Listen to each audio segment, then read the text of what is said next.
Welcome, LA Progressive, friends, family, readers, listeners. This is Dick and Sharon from LAProgressive.com. And we're really always very happy to just sit down with Henry Giroux, who's joined us this morning. He feeds us with so much information, so much knowledge. Henry, thank you for contributing to the LA Progressive with your words of wisdom and for being here with us today.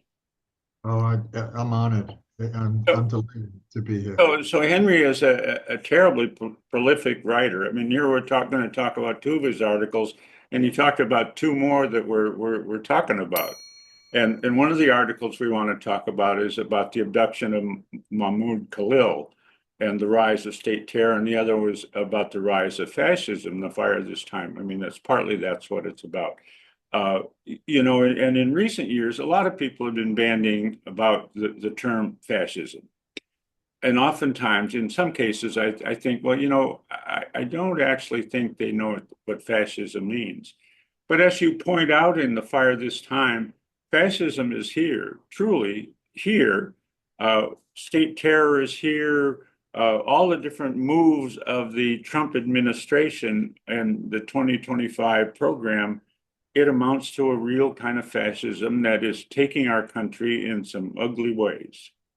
I mean, I think it's kind of interesting. I was watching Rachel Maddow last night, and they had Eric Holder on, who's not exactly a radical, and who got very emotional and talking about one facet of fascism that we've seen run from slavery in the United States and Reconstruction and Jim Crow up until, of course, the Nazi regimes and, of course, Pinochet and other such dictators.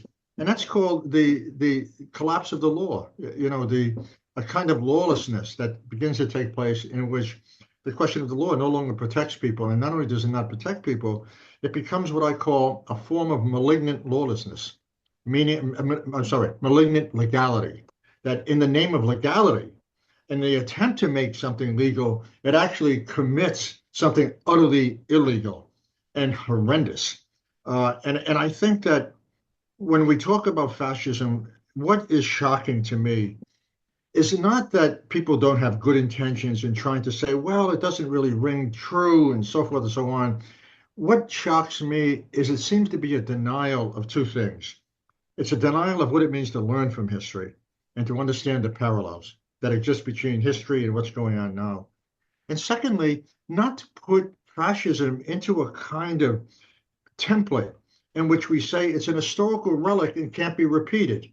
I mean, people like Hannah Arendt, people like Primo Levi, people like Umberto Eco. I mean, they all said the same thing. They said fascism, Philip Roth, they said that fascism comes in different forms. And you've got to understand it's mobilizing passions. And what are they? I mean, let's be honest. Lawlessness, hollowing out of the government, racial cleansing, the cleansing of the intellectual world and academia, the rise of a punishing state that uses Gestapo tactics to silence dissent, the utter anti-intellectualism, the attempt to destroy rationality and create a culture of lies. I mean, in many ways, there are four fundamentalisms here that we need to understand that have now infected the body politic and resemble a fascist past. There's economic fundamentalism, meaning the market is the only thing that matters and is the template for all social relationships. There's a religious fundamentalism that says religion is the ultimate definer of social space and citizenship. That's white Christian nationalism. The third one is an enormous anti-intellectualism, a fundamentalism that seems to suggest that dissent is really about terrorism and basically is about enemies. And it seems to me the fourth, which we have not seen like this in 100 years, is the collapse of the law. This lawless fundamentalism that now seems to suggest that you can have a criminogenic government and there are no guardrails, especially the most central of all, the appeal to justice. The lawlessness is not an appeal to justice. Lawlessness is a reproduction and legitimation of injustice. I think that those moments have come together in the perfect storm under Trump. I mean, the stuff about tariffs, I get it. It's interesting. It's nothing but bullying. But that's not the point. The point is, you know, 70,000 people have been killed in Gaza. Why aren't we talking about that? You know, the point is that black and brown people now are subject to potentially being sent off to a prison in El Salvador run by a dictator. Are you ready for this? Who gets paid for it by the United States? I mean, so I think these critics who are claiming that fascism is an inappropriate term are really doing two things that are unfortunate. They're diverting the argument away from how serious this is in light of what we've seen in the past. And I hate to say this, and I don't mean this in the harshest terms. They may be unconsciously becoming complicitous with the very thing that they're saying doesn't exist.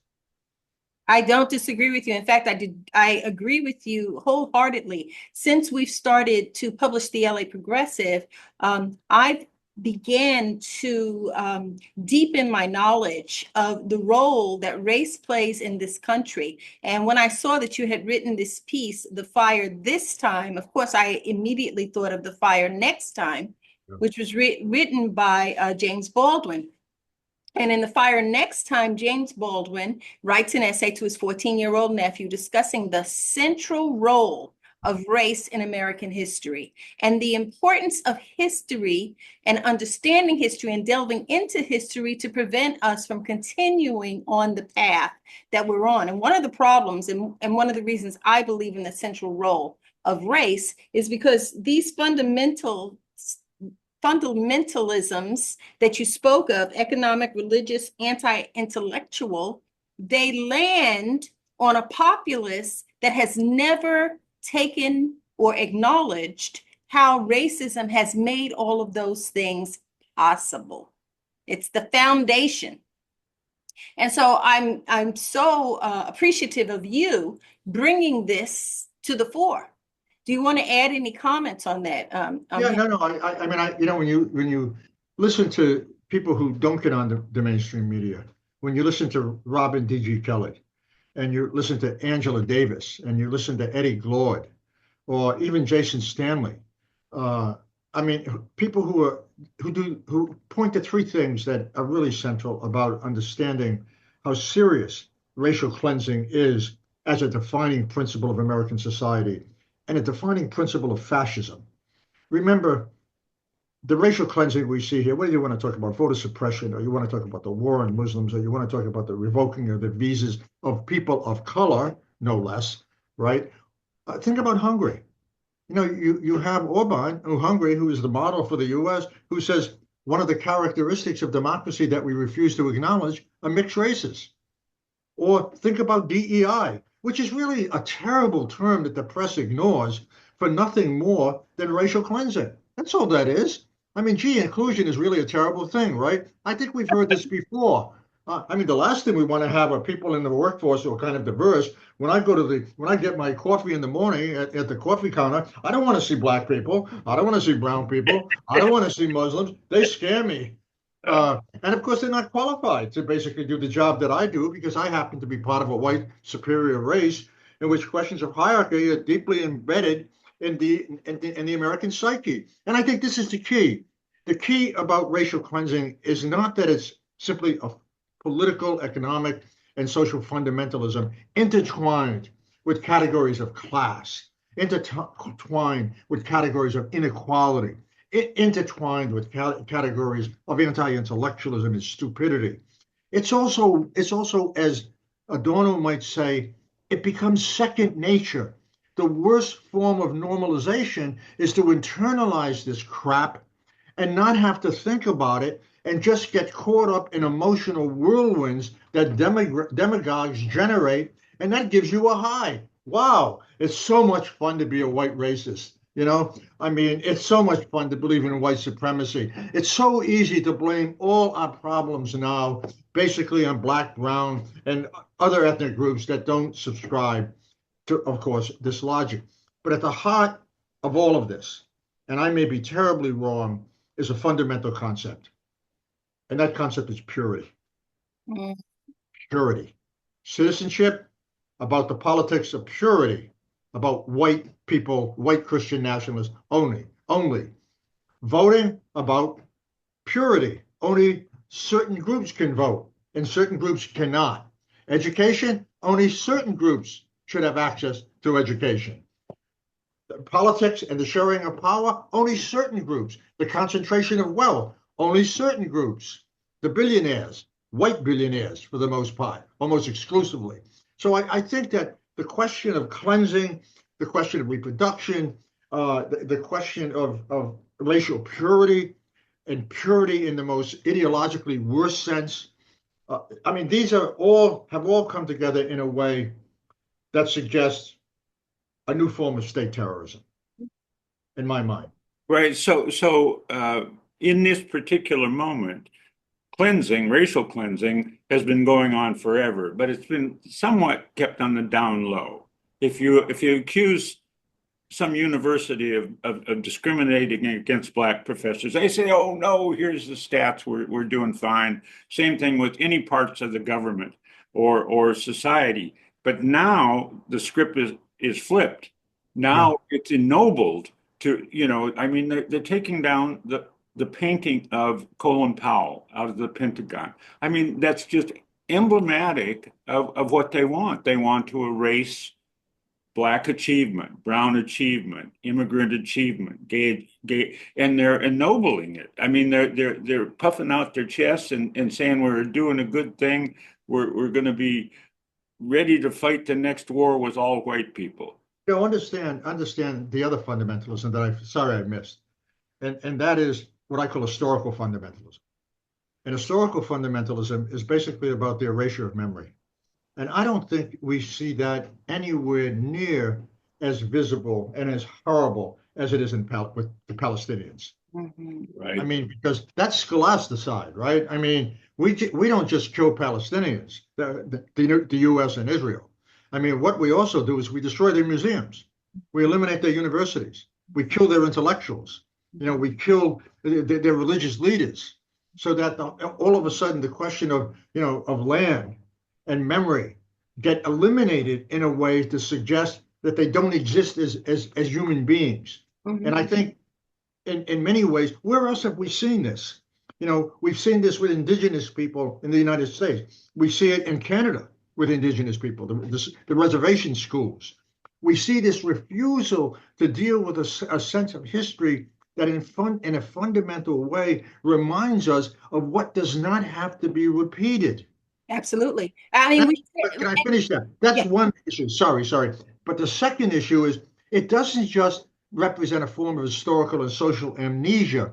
It represents a form of disposability, because in doing that, you dehumanize the people who are raised. So you can do anything with them. You can kill their children. You can take their land. That's been occupied for hundreds of years. I mean, you can bomb schools. Doesn't matter, because they have no history. They have no memories. They're what my friend Zygmunt Bauman used to say, disposable, utterly disposable. Or Judith Butler talks about precarious lives. They certainly are precarious because they don't count.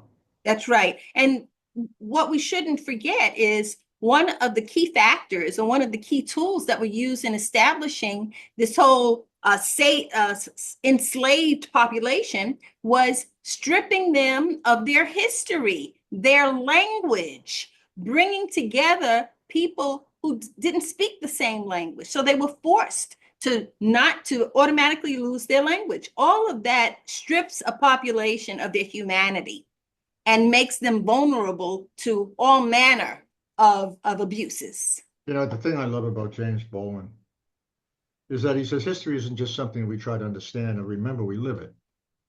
History's in our bodies, right? I mean, we're a history of memories erased. We're a history of memories remembered. We're a history of the poetry of agency that suggests that we are more than what they claim we are.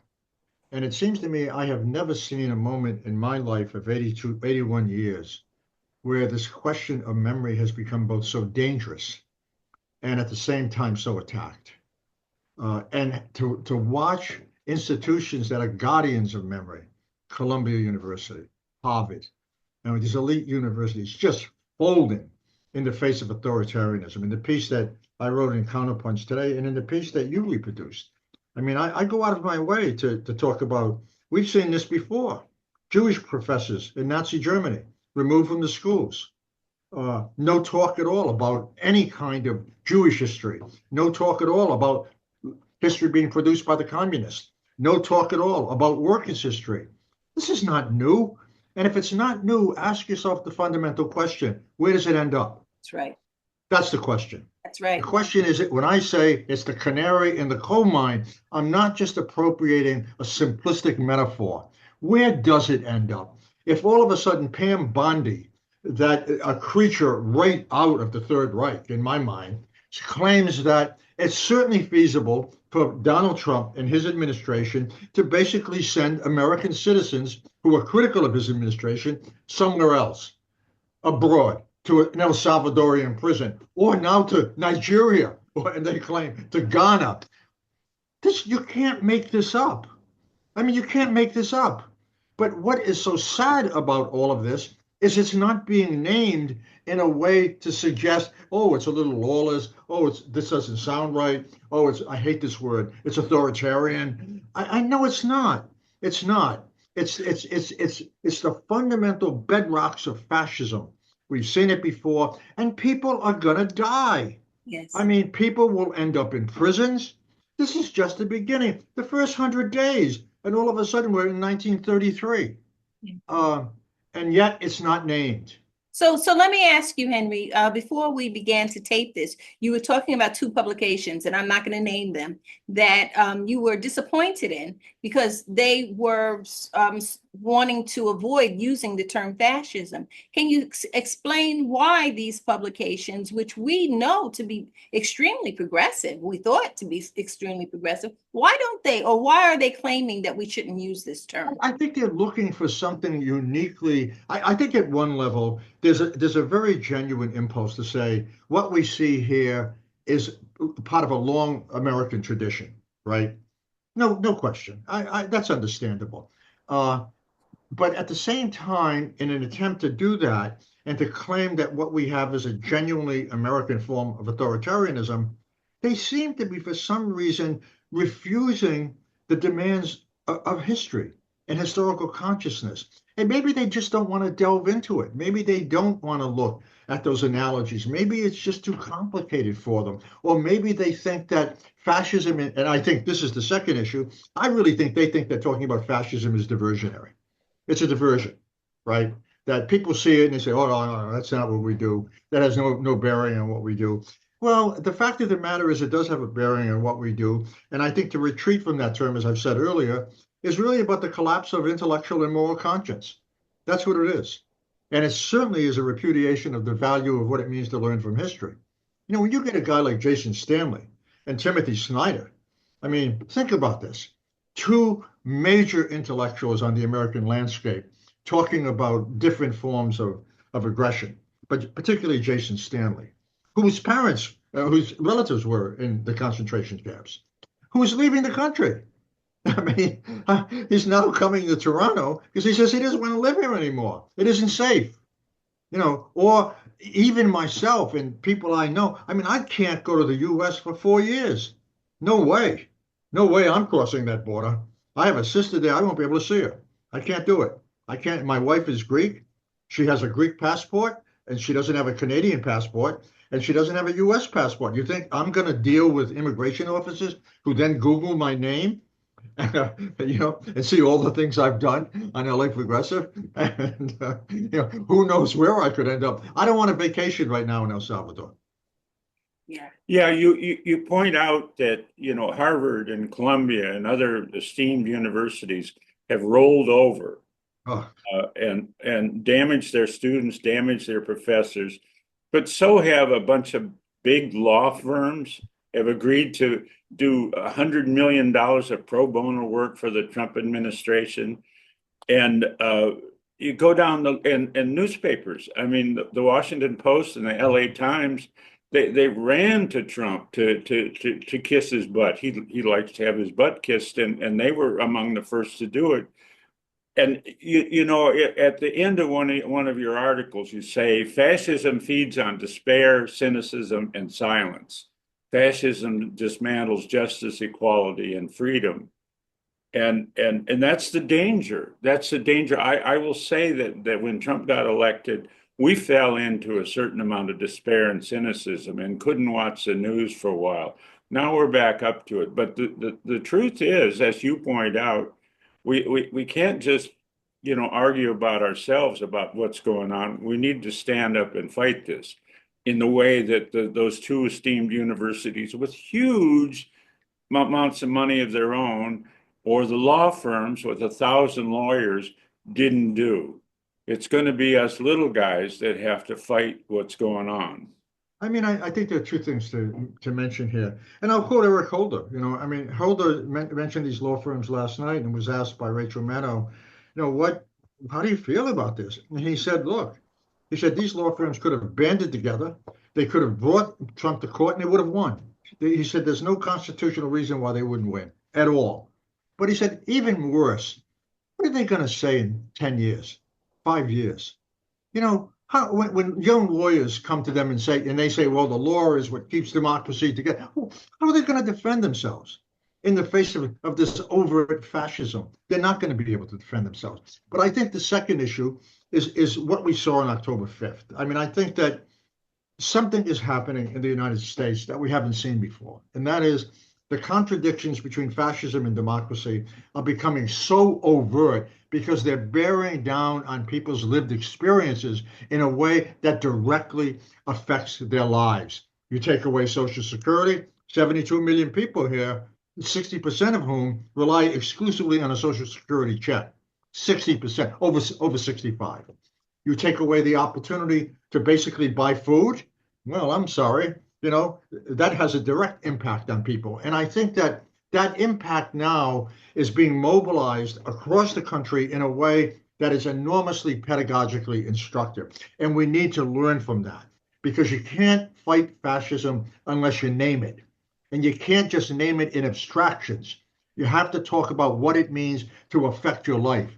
You could be put in jail. Your children could be put in jail. Schools are teaching creationism. They're killing science. Healthcare is being erased in a way in which we could potentially face an Ebola crisis because we have fired people who basically handle that crisis in parts of Africa. And it goes on and on. But I think beyond that, there's something fundamental we have to realize, and that is that the working class, these mass movements have to be mobilized, and they have to be mobilized in a way that takes up direct action. This is not a call for violence. It's a call to stop the machine. Stop the machine. What happens if universities all over the country all of a sudden strike for a month? What happens if lawyers band together and say, we will perform no legal services for this government? None. What happens if the dock workers align themselves with the auto workers and say the economy is going to stop, the supply lines are going to stop? This government would come crashing to the ground. Crashing to the ground. So it's a combination of raising public consciousness and rethinking what the notion of resistance looks like. It's not just what you know. It's also how you act collectively in solidarity. This is a word we have to resurrect, especially in a neoliberal age where solidarity is considered a weakness, or considered treasonous, or considered part of that category that Trump invents, enemies of the people, right? Solidarity has to be refashioned into a way in which people realize that our lives are interconnected and we can't do this alone. And we can't do it in small groups. And we can't do it just through protesting. It's not going to work that way. Absolutely. But I think it's coming. And I think in my greatest fear, to put it bluntly, and I hope I'm terribly wrong, is that one of the things that Trump has just done is he's cleansed the military so that the military basically would have an allegiance not to the Constitution, but to him. And I think at some point when the resistance gets so overwhelming that they can't deal with this, with the lies and the right-wing, stupid, ignorant media, there is a possibility for violence. Yeah. There's a possibility for him sort of issuing an enemies act of some sort, and people being put in jail and hopefully hurt or whatever. That is not that is not an irrational projection. Right. And I think that what is often missing from this language, when I talk about state terrorism, what comes to mind? Violence, right? Right. Let's be clear that these policies are not just uncomfortable.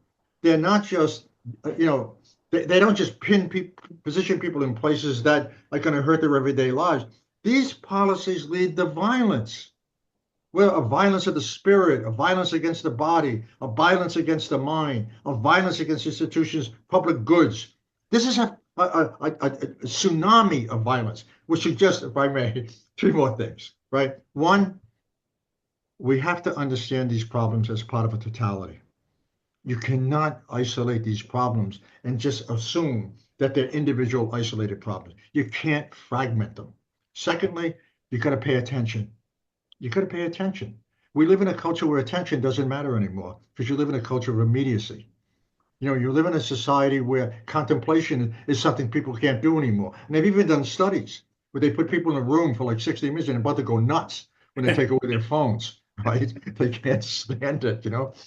Thirdly, it seems to me you have to have an historical consciousness. Absolutely essential. And fourthly, you have to be able to mobilize in ways that thinks in terms of large organizations that shut machineries down. Power is never so dominant, it's so overwhelming that it's only about domination. Never. There is always cracks of resistance. They have to be widened. They have to be widened. And I think finally, we really have to rethink what the moral consciousness is about. What does social responsibility mean as a defining compass of a society? What does it mean? Where does it go? What does it entail? What protects it? How do people get educated for it? How do we talk about it? So they're the things I'm thinking about that I think in some way, might be helpful. So go ahead. So Henry, I listened to all of your points and agree with them wholeheartedly. But I wonder if we fail to place enough emphasis on the vision. We want to stand in resistance, but we're standing in resistance because we have a vision that we want to see realized. No, that's fabulous. I think, and as a matter of fact, let's go back just for a second, okay? Dick talks about, and you both talk about these institutions failing, law, education, blah, blah, blah. And for me, the question here that you're raising that applies not just to them, but to a society in general is in the midst of this balance between critique and possibility, right? Which intersect. You can't have one without the other. What happened to the commanding visions of American society that we saw in educators in the 60s? What happened to the commanding visions that basically spoke of public goods as essential, that never spoke without using the word democracy, even if they didn't fill it in a way that we wanted to? It's not enough to talk about political rights. It's not enough to talk about personal rights. We have to talk about economic rights. You don't have economic rights, you can't eat. Those other rights don't mean a lot. And I think it seems to me that those visions have to come back. What kind of democracy do you want? We have to reinvent Einstein. We have to reinvent, W.E. Du Bois. We have to reinvent a leadership that has a language that basically expands the parameters of democracy. And I'm sorry to have to say this, but talks about radical democracy. I don't want a weak democracy. I don't want a liberal democracy. I want a radical democracy. I want a democracy where inequality doesn't exist in terms of how it bears down on the agencies that people bring to their lives in order to live their lives with justice, with dignity, and compassion. Yes, exactly. And I think that we don't pay enough attention to that and we don't give enough voice to that. And maybe that's where we should start. There's a part in one of in the piece in The Fire This Time where you say the common good, once seen as the essence of democratic life, has become the enemy of the neoliberal fascist state. And that's true, except that from my perspective, the common good was never seen as the essence of democratic life, not in the state I lived in, not in the state called the United States, as there were people that have been marginalized and never were considered part of the commons who needed the same treatment as everyone else. So I mean, I'm yeah, sorry. no, so I No, just want us to reinvent this. We have really got the common good has to include everyone. No, it's a wonderful point, but try to understand this and tell me if I'm wrong, please, okay? Democracy is about both ideals and practices. And sometimes the ideals are referred to in order to cover over the limit of the practices, which may be at odds with the ideal. And I think in the ideal of when the common good was talked about, at least there was a possibility in that language for understanding something that was missing, that is part of a commanding vision. I mean, one of the great, I remember, who was it, the French theorist, who once said, he said, democracy has an enormous potential for arousing a kind of critical analysis that can focus on the absences, what's not there. Whereas a number of other ideologies don't do that at all, right? They're totally closed. But I think neoliberalism for a long time hid behind the notion of the common good while it destroyed it. Yes. And I think the emergence from neoliberalism to fascism is marked by the fact that it no longer makes a reference to democracy. Yes. It now makes a reference to racism. Yes. It now makes a reference to cleansing. It now makes a reference to what it calls illiberal democracy. It's the Tucker Carlsons now, and that whole group of anti-public intellectuals, right? Really vicious people who really want to destroy democracy. But I think that we need to go back to that vision and recognize how unfair in some ways it was, and that it needs to be readdressed in light of its collapse to make it something more than it could ever have possibly been at the time. That suggests a different future. That suggests a different language of critique. And that suggests a really vibrant language of possibility. I don't want to give up that word. I don't want to do it. I want to strengthen it.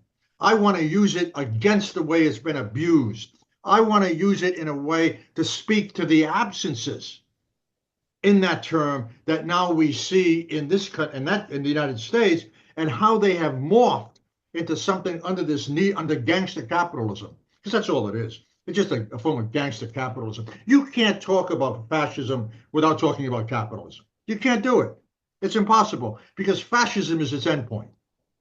That's where it ends up. It can't supply. It can't offer it can't provide the promises anymore. Oh, the rising wealth and equality, and everybody will be much better under the market system. It doesn't do that anymore. It's failed.